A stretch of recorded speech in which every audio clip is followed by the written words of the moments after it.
गिरनारची यात्रा करणार आहात तर जाण्या अगोदर या गोष्टी जाणून घ्या. गिरनारची यात्रा हा एक अलौकिक, आध्यात्मिक आणि दत्त भक्तांसाठी सर्वोच्च अनुभव आहे. गुजरातच्या जुनागड मधील गिरनार पर्वताच्या 10,000 पायऱ्या चढून गुरु शिखर गाठणे, निसर्ग सौंदर्य, श्री गुरुदत्तांच्या पादुकांचे दर्शन आणि दत्तप्रभूंपर्यंत पोहोचून मनाला मिळणारी चैतन्यमय अनुभूती सर्व क्षीण घालून मनाला शांतता, प्रसन्नता आणि ऊर्जा प्रदान करते. थोडक्यात गिरनारची पहिली पायरी जेथून सुरू होते ते मूलाधार चक्र आणि गुरु शिखर चढून मंदिरात प्रवेश झाला की आज्ञाचक्रापर्यंतचा प्रवास पूर्ण होतो. येथील प्रत्येक पायरीवर आपल्यातील दुर्गुणांना सोडून पुढच्या पायरीवर पाऊल टाकायचे असते. काम, क्रोध, मत्सर अशा सर्व दुर्गुणांचा त्याग करून शेवटच्या पायरीपर्यंत चढायचे असते. गुरु शिखरावर गेलो की एकदम विचारशून्य आणि नमन अवस्था अनुभवता येते. महाराजांना काही मागायचे लक्षातच राहत नाही. फक्त डोळे भरून दर्शन घेण्यातच धन्यता वाटते. अश्रू दाटून येतात, कंठ सद्गतीत होतो, अष्टभाव दाटून येतो. फक्त महाराजांच्या चरण पादुका आणि दत्तगुरूंची हसरी मूर्ती दिसत राहते. इथला प्रभावच तसा आहे. ज्याची जशी साधना तसे त्याला अनुभव येतात. उच्च कोटीच्या साधकांना पादुकांवर साक्षात नीलमणीसारखी कांती असणाऱ्या तेजस्वी गुरुदेव दत्त महाराजांचे दर्शन होते. मग दत्त दत्त ऐसे लागले ध्यान, हरपले मन झाले उन्मन,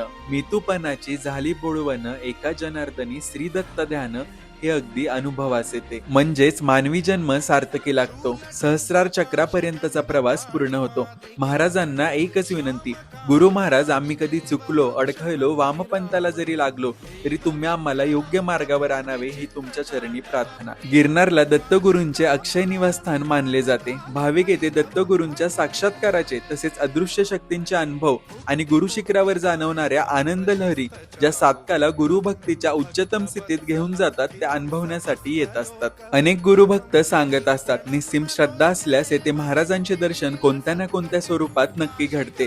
अनेक यात्रेकरूंना ते तपस्वींचा, योगिनींचा, अद्भुत सुवासाचा आणि दत्तधुनीच्या ठिकाणी दैवी शक्तींचा अनुभव येतो. इतक्या पायऱ्या चढणे म्हणजे फक्त ट्रेक नाही, ही एक श्रद्धेची, सहनशक्तीची आणि गुरुभक्तीची परीक्षा आहे. गिरनारच्या प्रत्येक पायरीवर काहीतरी वेगळं जाणवतं. जेव्हा गुरु भेटीची ओढ लागलेली असते आणि भेटीची प्रतीक्षा जेव्हा संपणार असते तेव्हा मनाला जी संपूर्णता जाणवते ती शब्दात सांगणे अशक्यच. गिरनार हा हिमालयापेक्षाही प्राचीन असल्याचा संदर्भ मिळतो. गिरनारवर श्री दत्त महाराज, नवनाथ, 33 कोटी देवी देवता, तपस्वी, साधू, ऋषी मुनी, महंत सर्व वास करतात. त्यामुळे आयुष्यात एकदा तरी प्रत्येक दत्त भक्तांनी गिरनार दर्शन करून धन्य व्हावे. अशाच आध्यात्मिक माहितीसाठी आपल्या पेजला फॉलो करा. भेटूयात पुढच्या भागात. तोपर्यंत जय गिरनारी.